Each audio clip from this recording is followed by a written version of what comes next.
4 കടുവാ സങ്കേതങ്ങളും 20 വന്യജീവി സങ്കേതങ്ങളുമുള്ള അതീവ പരിസ്ഥിതി പ്രാധാന്യമുള്ള പരിസ്ഥിതി ലോല മേഖലയാണ് ആരവല്ലി മരനിരകൾ.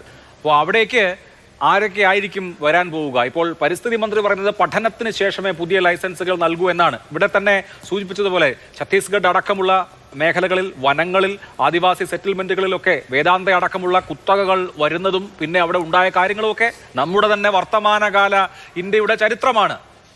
എല്ലാവരും കണ്ണു തുറന്ന് കണ്ടിട്ടുള്ളതുമാണ്.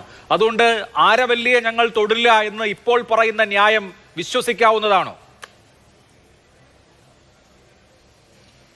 അല്ല, ന്യായം വിശ്വസിക്കാൻ പറ്റില്ല എന്ന് മാത്രമല്ല, അതിലേറ്റവും പ്രധാനപ്പെട്ട വിഷയം സുപ്രീം കോടതി ഇപ്പോൾ തന്നെ ചെയ്തിട്ടുള്ളത് ഇന്ത്യൻ ഭരണഘടനയുടെ തത്വങ്ങൾ, ആർട്ടിക്കിൾ 21 വ്യാഖ്യാനങ്ങൾ, അതുപോലെ 48A, 51G, നിരവധി വിധികൾ. ഇപ്പോൾ ആരവല്ലി സംബന്ധിച്ച് തന്നെ MC മേത്തയുടെ കേസുണ്ട്.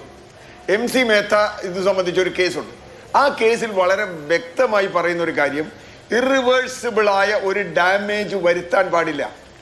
ഇതിനു മുമ്പ് തന്നെ വെല്ലൂർ സിറ്റിസൺ ഫോറത്തിന്റെ വളരെ പ്രസിദ്ധമായ ഒരു വിധിയുണ്ട് ആ കാര്യത്തിൽ. അത് പ്രിക്കോഷണറി പ്രിൻസിപ്പിൾ എന്നാണ്, മുൻകരുതൽ തത്വം. എന്താ മുൻകരുതൽ തത്വം? നിങ്ങൾ ഒരു നടപടി സ്വീകരിക്കുമ്പോൾ ആ നടപടി ഇറിവേഴ്സിബിൾ ആണ് എന്ന് സംശയമുണ്ടെങ്കിൽ, അല്ലെങ്കിൽ തകരാർ ഉണ്ടാക്കുമെന്ന് സംശയമുണ്ടെങ്കിൽ അത് പ്രിക്കോഷനായിട്ട് എടുത്ത് അതിൽ നിന്നും മാറി നിൽക്കണം എന്നതാണ് സുപ്രീം കോടതിയുടെ വിധിയാണ്. അത് മാത്രമല്ല, അവിടെയാണ് പ്രശ്നം. സുപ്രീം കോടതി പറഞ്ഞപ്പോൾ വളരെ വലിയ വേദവാക്യാന്ന് പറഞ്ഞു. സുപ്രീം കോടതിയെ വിമർശിക്കേണ്ട കാര്യത്തിൽ വിമർശിക്കുക തന്നെ വേണം. ഇവിടെ സയന്റിഫിക് റിഡക്ഷനിസം എന്നാണ് ഒറ്റ വാക്കിൽ ഇത് പറയാനുള്ളത്. ഇപ്പൊ ഉദാഹരണത്തിന്, ഒരു മനുഷ്യന്റെ ഒരു മുറിവ് പറ്റിയാൽ, കഴുത്തിൽ മുറിവ് പറ്റിയാൽ മരിക്കും, അരയിൽ മുറിവ് പറ്റിയാൽ മരിക്കില്ല, അല്ലെങ്കിൽ അരയിൽ നിന്ന് ബ്ലഡ് എടുത്താൽ തലയിലെ ബ്ലഡ് പോവില്ല എന്ന് ആരെങ്കിലും പറഞ്ഞാൽ, ബ്ലഡ് നമുക്ക് എവിടെ നിന്ന് എടുത്താലും ഒരു മനുഷ്യന്റെ ശരീരത്തിലെ ബ്ലഡ് പോകും. കാരണം എന്താ? മനുഷ്യ ശരീരം ഒരു കണ്ടിന്യൂമാണ്, ഒരു തുടർച്ചയാണ്. ഈ ആരവല്ലി ഹിൽസും അതിന് ചുറ്റുമുള്ള പ്രദേശങ്ങളും ഒരു തുടർച്ചയാണ്. നോക്കൂ, 100 മീറ്ററിൽ കൂടുതൽ വരില്ല, 99 മീറ്ററിലെടുത്ത് നിങ്ങൾക്കൊരു ഖനിയാവാം. അങ്ങനെയാണോ? അല്ലെങ്കിൽ നിങ്ങൾക്ക് ഒരു റോഡ് വെട്ടാം, അല്ലെങ്കിൽ 98 മീറ്ററിലെടുത്ത് ചെയ്യാം. ഇനി 100 മീറ്ററിൽ താഴെ തന്നെ വെക്കുക, അവിടെ റിഡ്ജസ് ഉണ്ടാവും. റിഡ്ജസ് എന്ന് പറഞ്ഞാൽ വാലീസ് ഉണ്ടാവും, റിഡ്ജസ് ഉണ്ടാവും, ഗ്രൗണ്ട് ഉണ്ടാവും. ആ ഗ്രൗണ്ടാണ് യഥാർത്ഥത്തിൽ ഈ മലയിൽ നിന്ന് ഒഴുകി വരുന്ന വെള്ളത്തെ ശേഖരിച്ച്, നേരത്തെ ശ്രീധർ പറഞ്ഞ ഗ്രൗണ്ട് വാട്ടർ റീചാർജ് ചെയ്യുന്നത്. ആ ഗ്രൗണ്ട് വാട്ടർ റീചാർജ് ഇല്ലാതായാൽ എന്ത് സംഭവിക്കും എന്ന് പറയേണ്ടതില്ല. അപ്പോൾ ചുരുക്കത്തിൽ ഇതിൽ ഏറ്റവും പ്രധാനമായി സുപ്രീം കോടതി തന്നെ മുൻകാലത്ത് എടുത്തിട്ടുള്ള എല്ലാ സമീപനങ്ങളിൽ നിന്നും സുപ്രീം കോടതി പുറകോട്ട് പോകുന്നു. ഭരണഘടനാപരമായ ഉത്തരവാദിത്വം എന്ന 58A, സർക്കാർ is A trustee of natural resources. Trustee എന്ന് പറഞ്ഞാൽ ട്രസ്റ്റിക്ക് എല്ലാം വെറുതെ വിൽക്കാൻ പറ്റില്ല.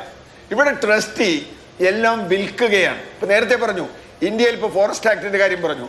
അതിനു മുമ്പ് ചില നിയമങ്ങളൊക്കെ വന്നിട്ടുണ്ട്. ആ നിയമങ്ങളിലൊക്കെ വലിയ തോതിൽ വെള്ളം ചേർത്തിട്ടുണ്ട്.